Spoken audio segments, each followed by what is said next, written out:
अस्सलाम वालेकुम, क्या हाल है दोस्तों। मैं हूं शहरियार और ये है मेरा चैनल पर्शियन कैट गुजरांवाला।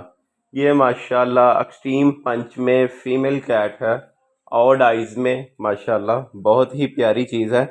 और ये एक प्यार वाले बंदे को जा रही है, मंडी बहावलदीन। और इस टाइम माशाल्लाह इसकी ट्रिमिंग हुई हुई है। ट्रिमिंग हुए हुए भी तकरीबन 1.25 माह हो गए हैं और काफ़ी हद तक इसके बाल आ चुके हुए हैं माशाल्लाह। बहुत ही प्यारी कैट है, देख लें जिशान भाई। इसके माशाल्लाह कान भी साफ़ हैं, ठीक है। ये देखें,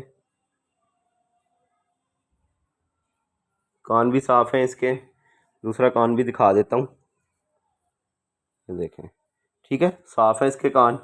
इसके मैं दांत चेक करवा देता हूँ।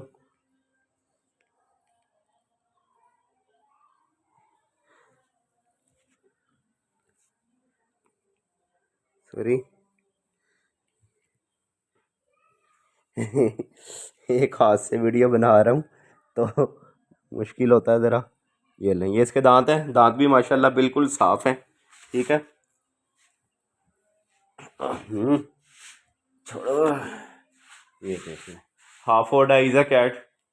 ये देखें, जो इसकी हाफ आइज़ भी है ना, ओ सॉरी, हाफ कह रहा हूँ, दूसरी जो ब्लू आइज़ है वो भी इसकी हाफ गोल्डन है। ये देखें,